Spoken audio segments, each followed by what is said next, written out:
जय हिंद दोस्तों। जैसा कि पिछली कक्षाओं में हम हार्मोन के ऊपर चर्चा कर रहे हैं, ठीक है। यानी कि हम लोग मेन रूप से ग्रंथि के ऊपर चर्चा कर रहे हैं, जो कि हार्मोन का क्या कर रही है, हार्मोन का स्राव कर रही है, ठीक है। तो चलिए अब हम अपने कक्षा को और आगे बढ़ाते हैं। ये जो हार्मोन है और ग्रंथि है, अंतःस्रावी जो ग्रंथि और हार्मोन का जो हम चर्चा कर रहे हैं, इससे रिलेटेड हम 3 वीडियो पहले अपलोड कर चुके हैं, ठीक है। ये चौथी वीडियो है, ठीक है, और चौथी और लास्ट वीडियो है हमारी, ठीक है ना। देखिए ज्यादा देर का वीडियो बनाने से अच्छा है कि 10-15 मिनट का हम वीडियो बना रहे हैं, ठीक है, जिसको आप लोग कहीं भी देख सकते हैं, ठीक है ना। चलिए आइए अब चर्चा करते हैं हम जो हम लोग अंतःस्रावी ग्रंथि के बारे में नहीं पढ़े हैं उसके ऊपर, ठीक है। तो देखिए हम लोग पिट्यूटरी ग्रंथि के बारे में चर्चा कर चुके हैं, थायराइड ग्रंथि के बारे में पढ़ चुके हैं, पैराथायराइड ग्रंथि के बारे में पढ़ चुके हैं। इसके बाद अब हमको चर्चा एड्रिनल ग्रंथि के बारे में हम नेक्स्ट वीडियो पहले वाला वीडियो में पढ़ा चुके हैं, ठीक है। अब इस कक्षा में हमको मुख्य रूप से 3 ग्रंथियों के ऊपर चर्चा करना है। किस किस ग्रंथि के ऊपर? थाइमस ग्रंथि है, यहाँ पर पीनियल ग्रंथि है और जनन ग्रंथि है, ठीक है। तो 3 ग्रंथि जो हम लोगों के सामने है, इसके ऊपर हमको क्या करना है, चर्चा करना है, ठीक है। तो एक एक करके हम सभी जो भी ग्रंथि हमारा बाकी है, थाइमस ग्रंथि, जनन ग्रंथि और पीनियल ग्रंथि, इसके कंसेप्ट को समझने की कोशिश करेंगे, ठीक है ना। देखिए मेन दिक्कत यह है ना कि जनरल कंपटीशन की दुनिया में कॉन्सेप्ट बहुत मायने रखता है। यदि आपका कॉन्सेप्ट क्लियर है ना, तो क्वेश्चन किसी भी प्रकार का वो बनाए, सेट करने वाला क्वेश्चन सेटर जो होता है, हम लोग के घर का तो आदमी होता नहीं है, बाहर कहीं होता है, तो कैसा भी क्वेश्चन सेट करे, हम लोगों का अगर कॉन्सेप्ट क्लियर रहेगा ना, तो उसके जो प्रश्न है ना, प्रश्न की मूलभूत जो इकाई है, उसको पकड़ने की हमारे पास क्षमता आ जाती है, ठीक है, और हम उसको एथी कर लेते हैं। और एक और बात, हम जब क्लास में आपको कोई भी कॉन्सेप्ट क्लियर कर रहे हैं ना, तो एक चीज आप लोग एथी करके क्लियर करके रखिएगा कि इसके ऊपर आप क्वेश्चन प्रैक्टिस कीजिएगा। यानी कि चैट जीपीटी के माध्यम से भी आप एमसीक्यू या पीवाईक्यू मंगा कर एथी कर सकते हैं, चाहे अन्य किसी भी प्रकाशन का जो है क्वेश्चन वोश्चन निकाल कर आप उसको क्वेश्चन लगा सकते हैं। चाहे लूसेंट हो गया, लूसेंट को भी निकालिए, एकदम कुछ नहीं रहेगा उसके बाद, माने सब लगभग एकदम जीरो हो जाएगा। आप घटना चक्र निकाल कर घटना चक्र का भी प्रैक्टिस कर सकते हैं, ठीक है। जनरल कंपटीशन की दुनिया में सबसे महत्वपूर्ण पुस्तक घटना चक्र होती है, ठीक है। तो घटना चक्र को भी प्रैक्टिस कर सकते हैं। चलिए ठीक है, आइए अब बिना देरी किए हुए हम अपने समय को आगे बढ़ाते हैं, ठीक है, क्लास को। तो थाइमस ग्रंथि के ऊपर सबसे पहले थाइमस ग्रंथि से रिलेटेड 3 पॉइंट के बारे में चर्चा कर लीजिए। देखिए थाइमस ग्रंथि हमारे छाती में होता है, यहाँ पे कौन सा होता है, थाइमस ग्रंथि। थाइमस ग्रंथि कहाँ होता है, छाती में। तो यह हमारे गला के नीचे है ना, गला के नीचे होता है, और छाती में होता है, यानी छाती में होता है, ठीक है। तो ध्यान दीजिए, गला के यह नीचे होता है, और कहां पर होता है, वक्ष स्थल पर, वक्ष छाती को कहा जाता है, ठीक है। तो गला के नीचे वक्ष स्थल पर स्थित होता है कौन, थाइमस ग्रंथि। कौन ग्रंथि, थाइमस ग्रंथि। ध्यान दीजिएगा, बच्चा की बात किया जाए तो बच्चे के अंदर जो थाइमस ग्रंथि होता है ना, वह ज्यादा लंबा होता है, और धीरे धीरे जैसे जैसे उसकी उम्र ढलती जाती है, तैसे तैसे थाइमस ग्रंथि जो होता है छोटा होते जाता है, छोटा होते जाता है, छोटा होते जाता है, एकदम छोटा हो जाता है, ठीक है ना। मेन दिक्कत है ना कि थाइमस ग्रंथि जो होता है ना, यह इसका मेन काम है रोग प्रतिरोधी क्षमता का क्या करना, विकास करना।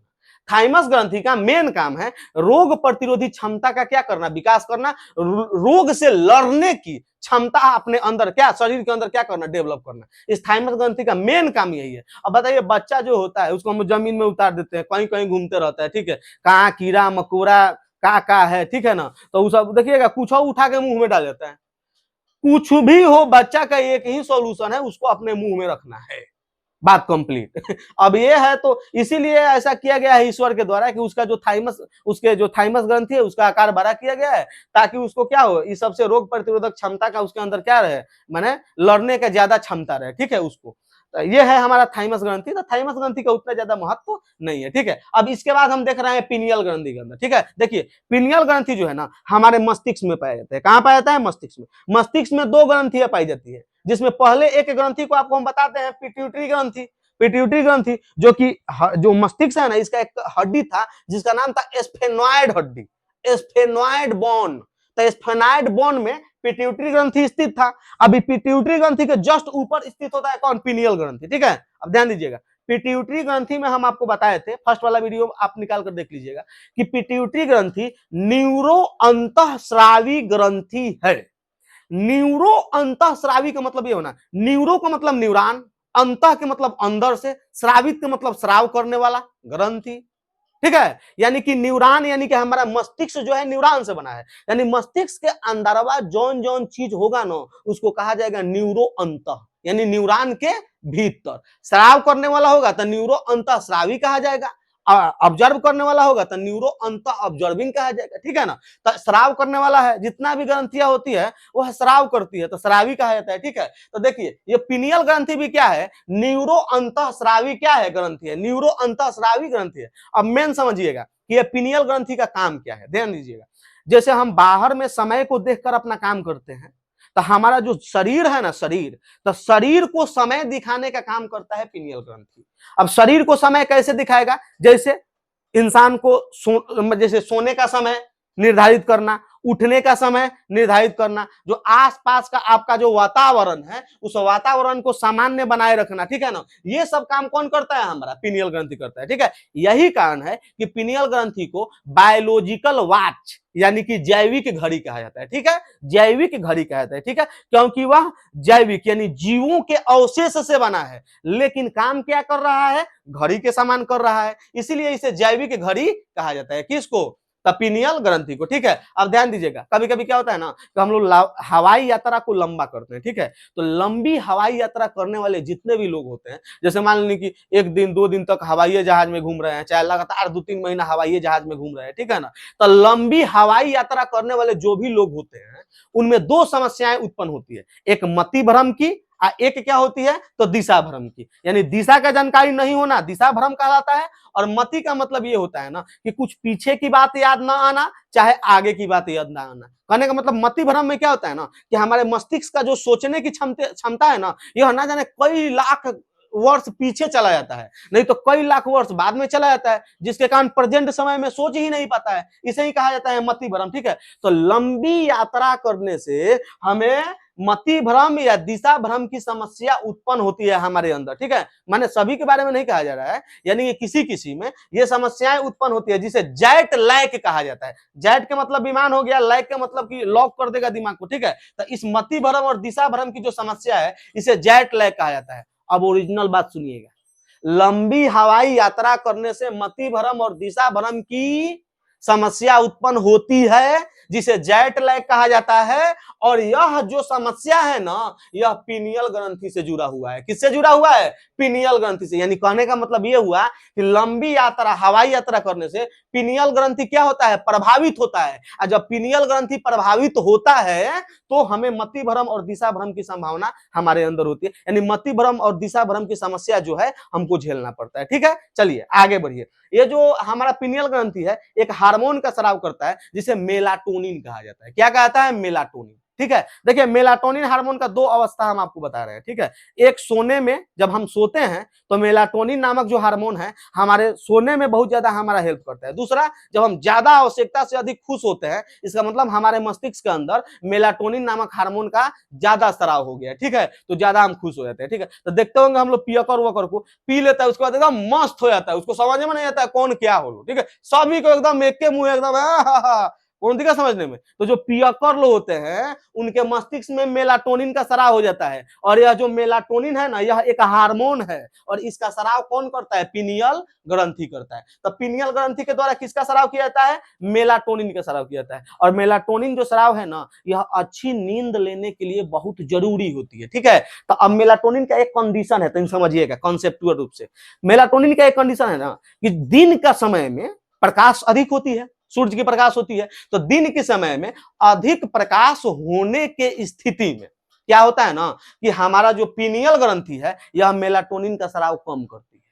तो मेलाटोनिन जब कम स्रावित होता है तो हमें नींद नहीं आता उतना ज्यादा, कौन दिखा समझने में। लेकिन रात के समय में क्या होता है कि लाइट कम हो जाती है तो मेलाटोनिन का स्राव अधिक होने लगता है, तो हमें बेहतर नींद आती है। बस समझने का यहाँ पर जो मेन पॉइंट ये है ना कि ये जो मेलाटोनिन नामक जो हार्मोन है ना, इसका जो स्राव है यह लाइट के ऊपर डिपेंडेंट करता है, ठीक है। अगर ज्यादा लाइट होगा ना तो इसका स्राव बहुत कम होगा, और कम लाइट होगा तो इसका स्राव अधिक होगा। तो यही कारण है कि हमें रात के समय में लाइट बुझा कर सोना चाहिए, चाहे दिन में भी यदि हम सो रहे हैं तो लाइट बुझाकर जो अगल बगल का जो आपका वातावरण है उसको पूरा अंधेरा कर दीजिए, उसके बाद सोइए, ठीक है, ताकि उचित मात्रा में पिनियल जो ग्रंथि है यह मेलाटोनिन का स्राव करे और हम क्या अच्छी नींद ले सके, ठीक है। तो अच्छी नींद लेने के लिए यह जो है पिनियल ग्रंथि से निकलने वाला मेलाटोनिन नामक हार्मोन जो है हमारे लिए क्या है, आवश्यक है। तो ये हो गया हमारा पिनियल ग्रंथि। तो देखिए हम लोग थाइमस ग्रंथि देख लिए, पिनियल ग्रंथि देख लिए, ठीक है। अब देखिए हम लोग कौन कौन सा ग्रंथि खत्म कर दिए। देखिए पिट्यूटरी ग्रंथि खत्म हो गया, थायराइड ग्रंथि खत्म हो गया, पैराथायराइड ग्रंथि खत्म हो गया, यहाँ पर एड्रिनल ग्रंथि हम खत्म कर दिए हैं, थाइमस ग्रंथि अभी खत्म किए हैं, पिनियल ग्लैंड पर चर्चा अभी किए हैं हम। अब हमारे पास रह गया जनन ग्रंथि। अब जनन ग्रंथि के ऊपर हम लोग क्या करेंगे, चर्चा करेंगे। देखिए जनन ग्रंथि बोर्ड पर आपको दिखाई दे रहा होगा। जनन ग्रंथि से रिलेटेड कुछ महत्वपूर्ण पॉइंट के बारे में हम क्या किए हैं, चर्चा किए हैं, जो कि जनरल कंपटीशन की दुनिया में हर बार क्या बहुत बड़का भवंडर मचाता है, ठीक है ना, और बच्चे जो है डर जाते हैं, ठीक है। तो डरने की जरूरत नहीं है, कॉन्सेप्ट क्लियर कीजिए, ठीक है, किससे, जनन ग्रंथि से रिलेटेड, ठीक है। देखिए सबसे पहले जनन ग्रंथि दो प्रकार की होती है।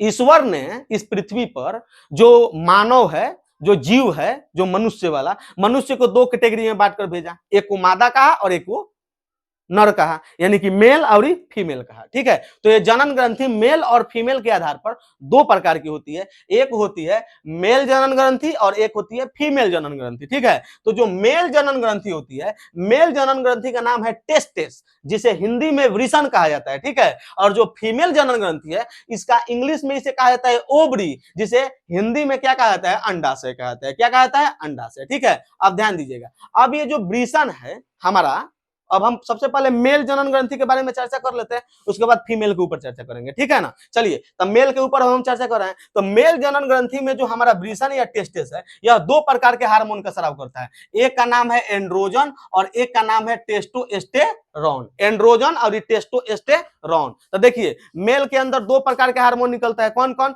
Androgen, testosterone, androgen, testosterone. और जो फीमेल है, फीमेल के अंदर तीन प्रकार का, फीमेल का जो जनन ग्रंथि है जिसे कहा जाता है ओवरी, अंडाशय, यह तीन हार्मोन का स्राव करता है, ठीक है। रियलिटी में अगर देखा जाए तो यह तीन हार्मोन नहीं है, 5 हार्मोन होते हैं। कितने हार्मोन होते हैं, 5 हार्मोन होते हैं, ठीक है। P1 से लेके P4 तक 4 और एक होता है लास्ट में रिलैक्सिन हार्मोन। 5 हार्मोन होते हैं, लेकिन मुख्य रूप से 3 ही हार्मोन कहा जाता है, ठीक है। जैसे पहला होता है हार्मोन जिसे कहा जाता है एस्ट्रोजन हार्मोन। अब ये एस्ट्रोजन हार्मोन 3 प्रकार का होता है, ठीक है ना, इसीलिए 3 गो ही हो गलो, एगो है 4 गो, एगो है 5 गो, तो 5 गो हार्मोन हो गया। यानी हार्मोनिकल दृष्टिकोण से देखा जाएगा ना, तो महिला जो होती है ना, वह पुरुषों से ज्यादा मजबूत होती है, ठीक है। ध्यान दीजिए यहाँ पर। तो महिला हार्मोन कौन कौन सा है, 3 गो है, आप लोग अभी तीनों को याद कीजिए, ठीक है। कौन कौन, एस्ट्रोजन, प्रोजेस्टेरॉन और रिलैक्सिन। कौन कौन, एस्ट्रोजन, प्रोजेस्टेरॉन और रिलैक्सिन। देखिए एंड्रोजन, ए में नौ आ रहा है ना, एंड्रोजन बोलने में नौ आ रहा है, और नौ से क्या होता है, नॉर, ये नर माने पुरुष। तो पुरुष के अंदर पुरुष के अंदर जो नर जो हार्मोन है, नर जो अंतःस्रावी हार्मोन है, उसे एंड्रोजन कहा जाता है। ध्यान दीजिएगा, एस्ट्रोजन कहने में 100 आ रहा है, 100 का मतलब स्त्री हो गई, यानी कि एस्ट्रोजन जो होता है वह महिला हार्मोन होता है। क्या होता है, महिला हार्मोन है, ठीक है। तो महिलाओं के अंदर 3 हार्मोन याद कर रखिएगा, एस्ट्रोजन,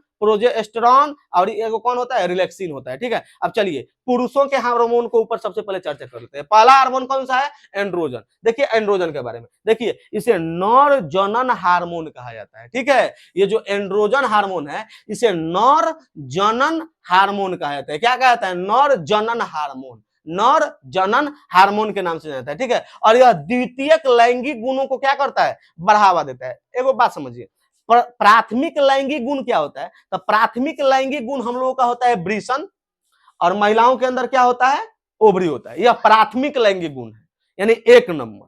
यानी कि 1 नंबर में अगर लिंग का निर्धारण करना है तो वृषण और ओवरी के आधार पर हम लिंग का निर्धारण कर सकते हैं, ठीक है। लेकिन एक अब हमेशा जो है इसके आधार पर तो आप निर्धारण कीजिएगा नहीं, तो तब हम लोग यूज करते हैं द्वितीयक लैंगिक गुण का, ठीक है। तो द्वितीयक लैंगिक गुण वह गुण होता है जिसको देखकर आप निर्धारित कर सके कि यह पुरुष है कि यह महिला है, ठीक है ना। तो उसे कहते हैं द्वितीयक लैंगिक गुण। तो ध्यान दीजिएगा, द्वितीयक लैंगिक गुण नर के अंदर क्या होता है, जैसे दाढ़ी आना, दाढ़ी देख के हमको पता लग जाएगा कि यह पुरुष है। मोछ आना, मोछ देख के पता लग जाएगा कि यह पुरुष है।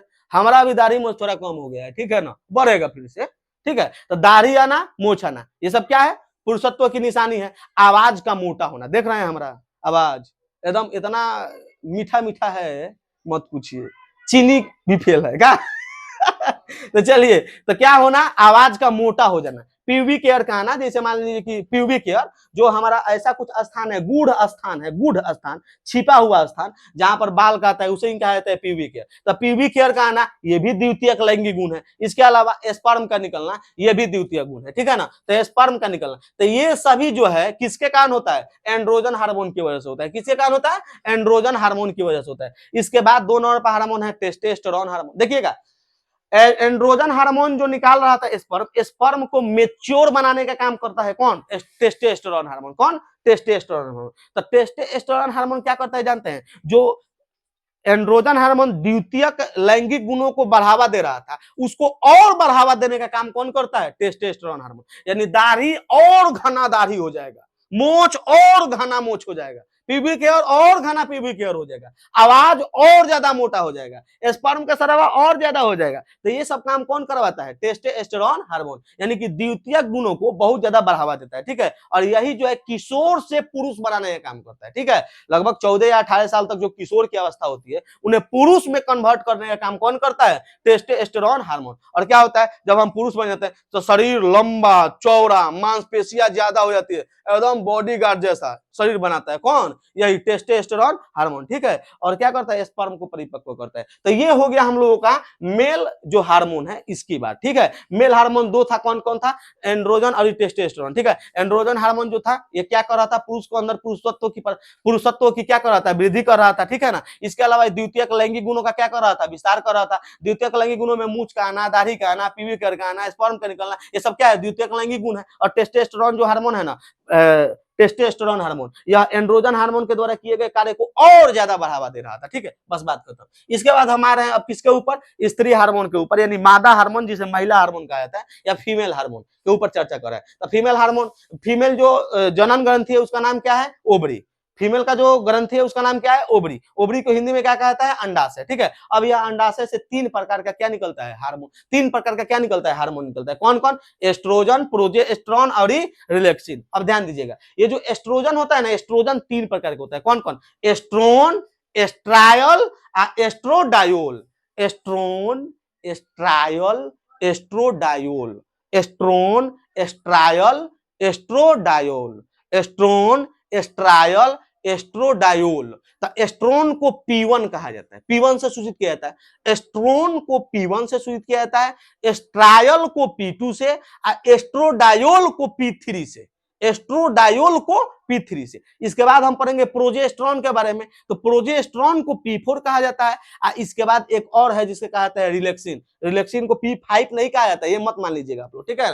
कौन सा है, रिलैक्सिन है, ठीक है। तो इतना हार्मोन है मादा के अंदर। अब देख लीजिए, ये जो है हम लोग का कौन, एस्ट्रोजन। सबसे पहले एस्ट्रोजन 3 प्रकार का होता है। कौन कौन, एस्ट्रोन, एस्ट्रायल, एस्ट्रोडायोल। तो ये जो तीनों है, ये तीनों जो है इसे क्या कहता है, महिला हार्मोन कहा जाता है। क्या कहता है, महिला हार्मोन कहता है। और ये भी क्या करता है, महिलाओं के अंदर लैंगिक गुणों का, द्वितीयक जो लैंगिक गुण है उसको बढ़ावा देता है, ठीक है। तो प्राथमिक लैंगिक गुण क्या है, द्वितीयक लैंगिक गुण क्या है, इसको हम समझा दिए हैं। प्राथमिक लैंगिक गुण जो होता है स्पर्म और ओवरी और क्या है, वृषण है, टेस्टिस है, यह प्राथमिक जो है। और द्वितीयक में क्या आता है, जो हम देखकर अंदाजा लगा सकते हैं, उसे कहा जाता है द्वितीयक लैंगिक गुण। तो ध्यान दीजिएगा, एस्ट्रोजन जो है इसे महिला हार्मोन कहा जाता है। यह महिलाओं के अंदर क्या करता है कि द्वितीयक लैंगिक गुणों को क्या करता है, बढ़ावा देने का काम करता है। द्वितीयक लैंगिक गुणों को क्या करता है, बढ़ावा देने का काम करता है। जैसे महिलाओं के स्तर में क्या उभार आना, आवाज का क्या होना, पतला होना, कौन दिक्कत समझे में, अंडाणु के उत्सर्जन में भी भूमिका निभाता है कौन, एस्ट्रोजन, ठीक है। अब इसके बाद कौन होता है, P4, जिसे क्या कहता है, प्रोजेस्टेरोन जो हार्मोन था इसे P4 कहा जाता था, हम पहले ही बता दिए थे, ठीक है। देखिए, एस्ट्रोजन 3 गो होता है, एस्ट्रोन, एस्ट्रायल, एस्ट्रोडायोल।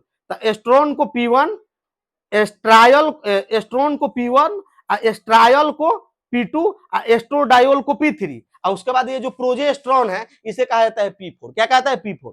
तब ये जो P4 है यानी कि प्रोजेस्टेरोन है, ये क्या करता है, तो यह होता है कि किशोर जो होता है ना, किशोर, किशोर जो होता है, किशोर, किशोरा अवस्था जो होता है, किशोरा अवस्था से आगे बढ़ाने का काम करता है। यानी कि महिलाओं को महिला बनाने का काम करता है कौन, यह P4 यानी प्रोजेस्टेरोन हार्मोन, ठीक है। अब ध्यान दीजिएगा, गर्भधारण जो होता है, गर्भधारण, तो गर्भधारण गर्भ धारण करने का जो क्षमता होता है महिलाओं के अंदर, ये जब प्रोजेस्टेरॉन हार्मोन का स्राव होने लगता है ना, तो गर्भ धारण की क्षमता हो जाता है, ठीक है ना। यानी कि महिलाओं के अंदर गर्भ धारण की क्षमता जो है, जब तक प्रोजेस्टेरॉन हार्मोन का स्राव नहीं होगा तब तक नहीं होता है, ठीक है। तो प्रोजेस्टेरॉन हार्मोन एक लड़की जो होती है चाहे महिला होती है उसको गर्भ धारण करने योग्य बनाता है, ठीक है ना। इसीलिए इसे क्या कहा जाता है, प्रेगनेंसी हार्मोन कहा जाता है। क्या कहा जाता है, प्रेगनेंसी हार्मोन के नाम से भी जाना जाता है। तो क्वेश्चन पूछेगा निम्नलिखित में से किसे प्रेगनेंसी हार्मोन के नाम से जाना जाता है, आप याद कर रखिएगा, प्रोजेस्टेरॉन। कौन, प्रोजेस्टेरॉन है, ठीक है। अब इसके बाद कौन सा है लास्ट में, रिलैक्सिन हार्मोन, ठीक है। अब रिलैक्सिन हार्मोन जानते हैं क्या करता है, जब महिलाएं, जब गर्भवती जो महिलाएं होती है, जब बच्चा का क्या करती है, जब उनका डिलीवरी होता है, तो डिलीवरी के दौरान ये रिलैक्सिन हार्मोन जो होता है ना, यह रिलीज होता है। और रिलैक्सिन हार्मोन जो होता है ना, यह प्रसव जो पीड़ा होता है, बच्चे को जन्म देते वक्त जो दर्द होता है उसको कम करने का काम करता है, ठीक है। इसलिए इसे बर्थ हार्मोन के नाम से जाना जाता है। किसे, बर्थ हार्मोन के नाम से जाना जाता है रिलैक्सिन हार्मोन को। किसे, रिलैक्सिन हार्मोन को, ठीक है। तो ध्यान दीजिएगा, आज जो है हम लोगों का मानव के जो अंतःस्रावी ग्रंथि है और उससे निकलने वाला जो हार्मोन है उसकी लास्ट कक्षा थी, ठीक है। यानी चौथा वीडियो था, ठीक है। 4 वीडियो लगभग मैंने एवरेज 15 या 16 मिनट के एवरेज से अगर चला जाए तो 4 वीडियो के माध्यम से हम लोगों ने पूरे जो है मानव के अंदर जो ग्रंथियां हैं, अंतःस्रावी जो ग्रंथियां हैं और उससे निकलने वाला जो हार्मोन है उसके कॉन्सेप्ट को समझने की क्या किए हैं, कोशिश किए हैं। और हमें ऐसा लग रहा है कि अब इस पॉइंट से, यानी कि हार्मोन और यहाँ पर जो ग्रंथि है, ग्रंथि और हार्मोन, इससे रिलेटेड अब किसी भी प्रकार का लगभग डाउट आपके पास नहीं होगा। यानी हमारे दृष्टिकोण से अगर देखा जाए तो लगभग 80% के करीब में, 80 से 85% आपका डाउट क्लियर हो गया होगा अब ये ग्रंथि और हार्मोन का, ठीक है ना। तो 80 से 85% क्वेश्चन भी आपको जहां भी ग्रंथि और हार्मोन का आपको मिले आप लगाने का कोशिश कीजिएगा, लगभग सबका आंसर आपको मिल जाएगा, ठीक है ना। अब बाकी जो 10-15% बच गया है इसको आप लोग क्या कीजिएगा, कमेंट बॉक्स है, कमेंट बॉक्स में अगर कोनो क्वेश्चन यहाँ से आ रहा है ग्रंथि और हार्मोन से तो उसको क्या कीजिएगा, कमेंट बॉक्स में जाके भेजिएगा। काय खातिर कमेंट बॉक्स है, कमेंट बॉक्स कमेंट करने के लिए जी, तो अच्छा अच्छा क्वेश्चन कमेंट कीजिएगा, और कुछ कमेंट वमेंट मत कीजिएगा, खाली क्वेश्चन भेजिएगा। क्या भेजिएगा, क्वेश्चन कमेंट करके भेजिएगा, और कुछ नहीं। हमको सिर्फ मतलब किससे है बाबू, क्वेश्चन से। किससे मतलब है, क्वेश्चन से। चलिए तो ठीक है, मिलते हैं फिर नए वीडियो में नए टॉपिक के साथ, ठीक है ना। तब तक के लिए जय हिंद।